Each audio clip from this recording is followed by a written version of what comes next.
So I was checking the comments you guys leave sometimes in my videos, and I found this beauty.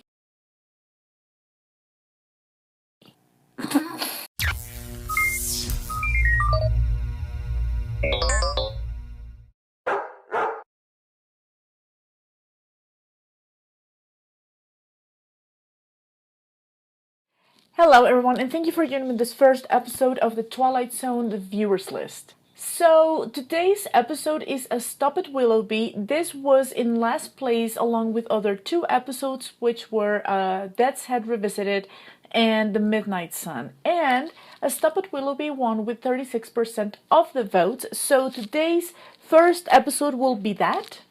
Let's see what happens. If you are new to my channel, you probably don't know, but I made a list so that all of my viewers could vote on their favorite episodes so that I will react to them. So we chose 10 episodes. If you want to see this list, you may see it here. So today Flash and Robin are sleeping outside because today's a pretty hot day. Today's snack is only going to be a decaf latte. If you enjoy my content, remember that you can follow me on Instagram and TikTok. But just don't do it in real life, please. And you can also become a subscriber. And if you really want to support this channel, you can also become a patron. I will leave all the links in the description box below. Okay, so let's get this done. Through another dimension. A dimension not only of sight and sound, but of mind. Well, I missed his voice tremendously. I suppose that's a painting of New York. Okay. It's like a business meeting. I mean, that guy looks like the boss. Williams, we're still waiting for your Mr. Ross. I'm trying to get him right now, sir. You're Mr. Ross. But we got a conference call here for 2 o'clock. It's now 2:30. Now, where is he?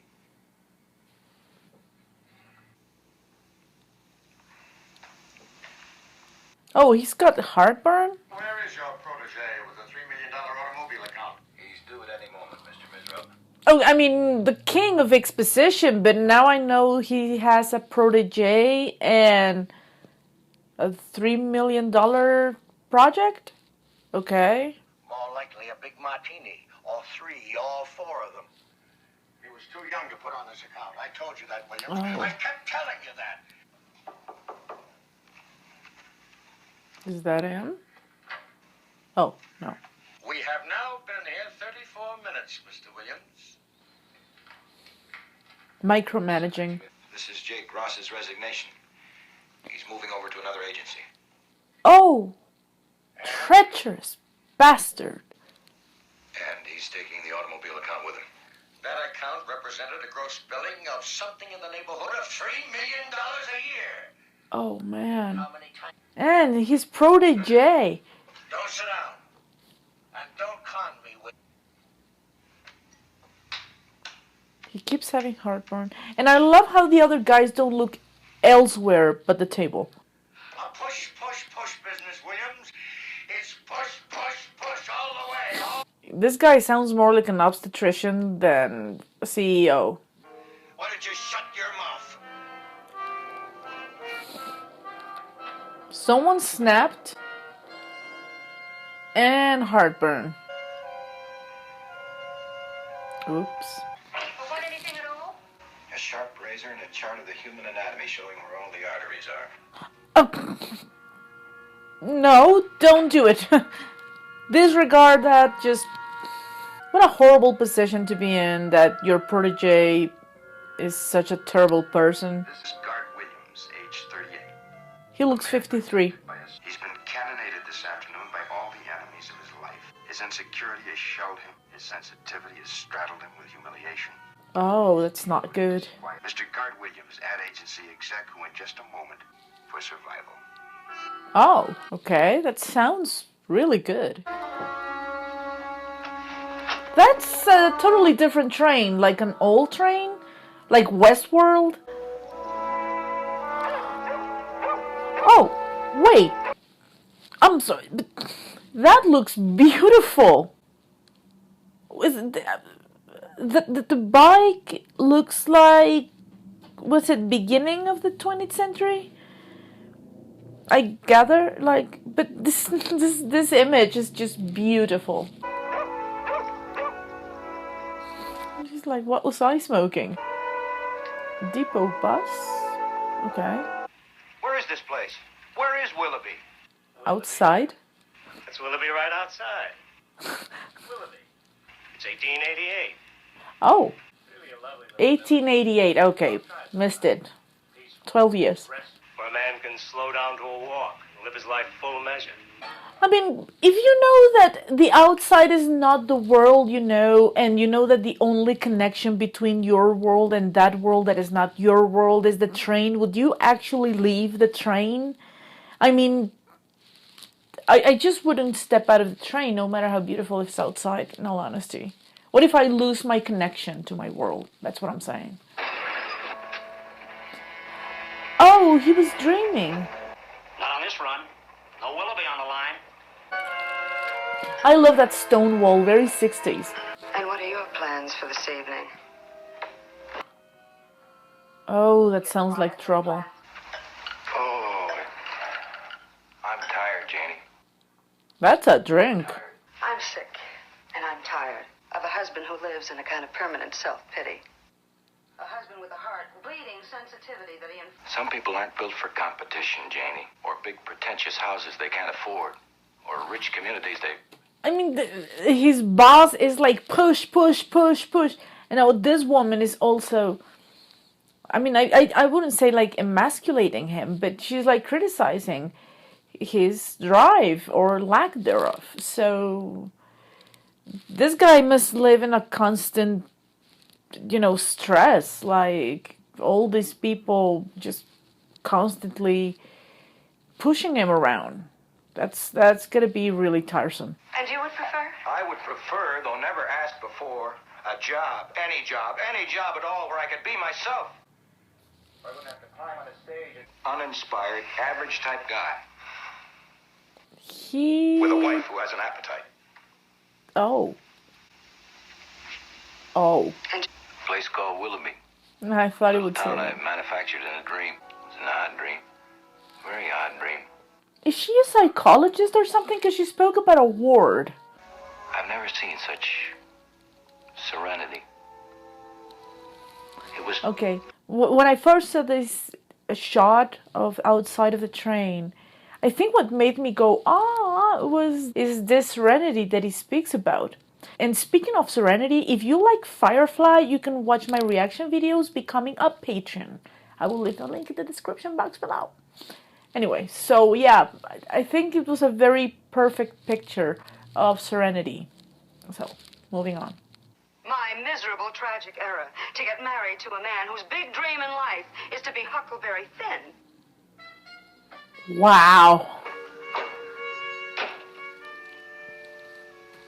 Marriage. What a lovely lady. She reminds me a bit of the wife of Burgess Meredith. Wife in Time Enough at Last. Very nagging, very... You know, the kind of woman that simply doesn't understand her husband. And they become this horrible witch, you know, this horrible person. And here's pretty much the same. And being, you know, absolute douche with him. So no wonder why he wants to go to a place like Willoughby, you know. So I'm kind of getting the sense that this guy will try to sleep forever on the train. It reminded me of The Jacket, you know, this movie with Adrian Brody and Keira Knightley and Daniel Craig, where this guy goes into a jacket and first he's afraid of it, and then he starts having dreams that are pleasant, and in the end he embraces the jacket, and that's what he wants to do for the rest of his life, to be in this jacket and continue his dreams. So is this something similar? I don't know. Let's see. Well, I looked it up. Every old timetable I could find. No such place, far as I could see. Thanks. So it is completely a product of his imagination? Probably what? Really? This guy's 38? Really? Willoughby. Oh, he's back. Willoughby. Stop is Willoughby. Now he's getting out, right? Yeah, he's gonna hear you with the noise. Yeah. You all right, Mr. Williams? Yeah. Sure, I'm all right. It's kind of inconvenient if you're that kind of people, you know, the ones that speak on their sleep. Next time I'm going to get off. Oh. But my point is, what if you lose that connection from the train? Oh, he's really going for it. Jar him, rock him. Give him the old push, push, push. Oh, what is push, push, push? Comedy. And everything push, push, push. Of course, sir. Now it's got to be bright, Williams. Push, push, push. That's the kind of a show the client will like. I understand, Mr. Mitchell. I get you. Tomorrow morning, Williams, I'll do the best I can. Do more than you can. Aspire. I love that phrase. Mr. Misro would like to see you. I'll have to check it out for you here. Mr. Misro, sir. I'll let you know when I know something. Mr. Williams. Mr. Misro seems very... She went in while he was attending 2 phone calls. She interrupted. He's busy, and she's like, really? Mr. Williams. Man, I'd be driving insane as well. This is your fault, you... Mr. Misro. Shut the up! Push, push, push, Williams. Push, push, push, Williams. Push, push, push. Oh man, this guy's insane now. Heartburn. If he doesn't get to Willoughby fast, he's gonna have an ulcer or something. No, honey, listen, please. I've had it. Understand? I've had it. I just can't take this another day, not another hour. I've got to get out of here. Oh man. Will you help me, please? Will you please help me? Janie? She hung up on him. Horrible woman. How are you tonight, Mr. Williams? And he still smiles. He needs to close it, right? It's Willoughby. Oh man, he's back. Didn't you say you were going out? He actually needed an invitation to get out. Last time he actually was careful to take it with him. Now he's really left it behind. Ah, he's leaving. Wow. Hi, Mr. He Williams. stepped out. Boys. Catch... Oh, the birds and all that. Hi, Mr. Williams. Welcome. Thank you. They all know him. Glad to be here. Well, it's his dream, of course.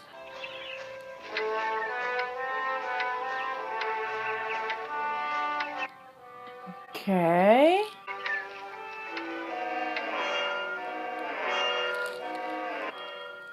What's that? Just jumped off the train, did he? Shouted something about Willoughby, then ran out to the platform, and that was the last I saw him. Doctor says he must have died instantly.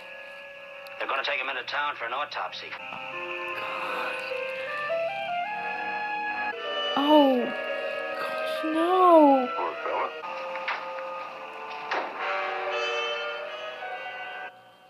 Willoughby?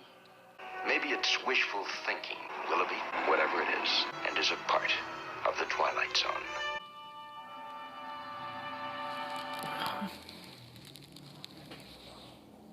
James Daly. Okay, I really didn't know the guy. So James Daly.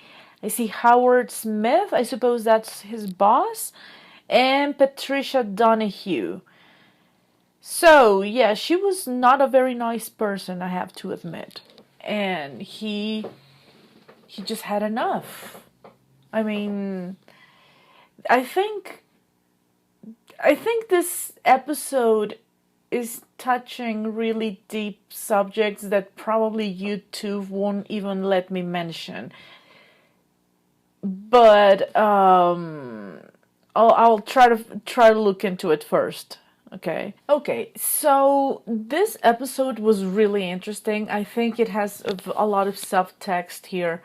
But there's one thing that I really need to address, and that is this episode resembles, or at least it reminded me a lot of Walking Distance, which was my 5th episode, I think, or it was season 1, episode 5, I can't remember, but it's a little bit about this kind of, longing for a different kind of life. I remember in Walking Distance, I can't remember the name of the protagonist, but he was like 36, but he looked also like 53. And he was like also like a very important person in his company.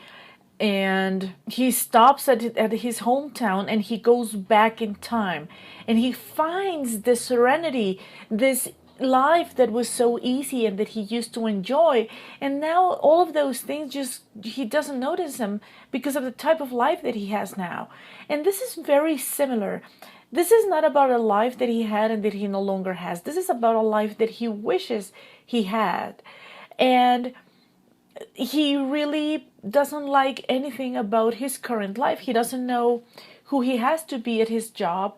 He doesn't like the people that he's surrounded with and that he has to have a much closer relationship with, which in this case will be obviously his wife and his boss. And they both treat him appallingly, and he's always feeling bad and he's insecure, and he doesn't have a good support in his life, like a good network, someone to talk to, a place to feel safe.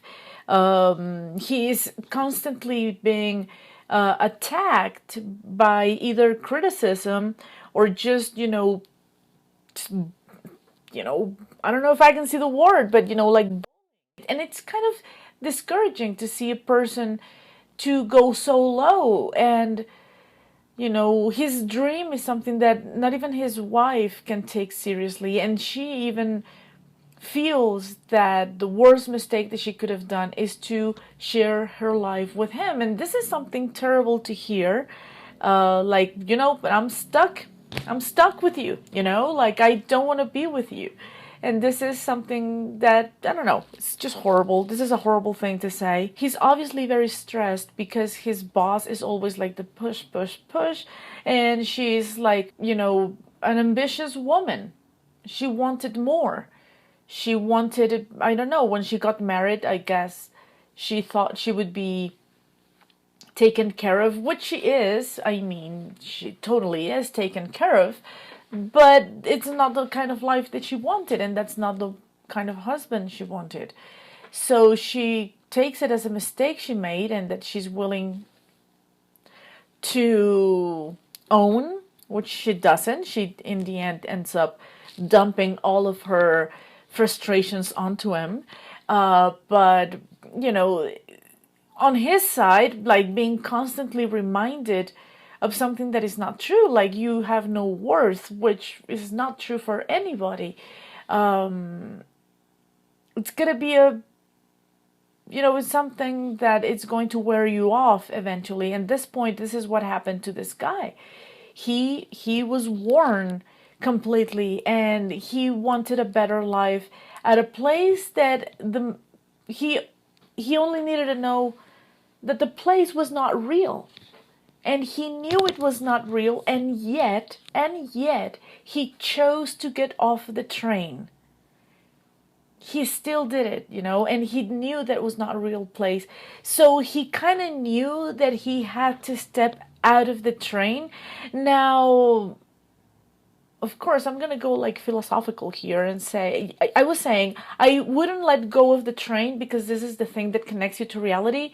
So train is life. At this moment, he stepped out of the train, he lost his life. Okay, so yeah, I wouldn't have stepped out of the train, which he did, because he was there. That was a point of no return, and that was my concern when it first started. Like, if he gets out, how is he gonna come back? There will be no returning from Willoughby, right? And there was no returning from Willoughby, So it's interesting. I don't know if he knew from the get-go what it meant to step out of the train, and why was he so adamant. Like, he understood that the only way that he would be at Willoughby and have this life that he wanted so badly meant stepping out of the train. So we will never know, because this is a Twilight Zone, and this is what makes it so beautiful. Now, comparing Walking Distance with this episode, I like this one better. I don't know. Here I could see what he was really going through, and in Walking Distance I really didn't get to see that. I saw a lot of the things that were kind of, in his concern, but you didn't get me, at least me as the spectator, I really didn't get to live through it. And here you were living it with it. You get tired at some point of him being constantly pushed by all these people. You get tired. So if you're tired and you're just the audience, he's obviously going through hell, So yeah, I love this episode. Like I said, I think it touches certain subjects that I'm not supposed to be discussing here on Facebook. I have to say, I enjoyed this episode a lot. It was a very good way to start the viewers list, and I have no one else to thank about this incredible opening but you guys who voted in the list. So thank you for joining me. I will see you in the next one. God bless, and bye bye.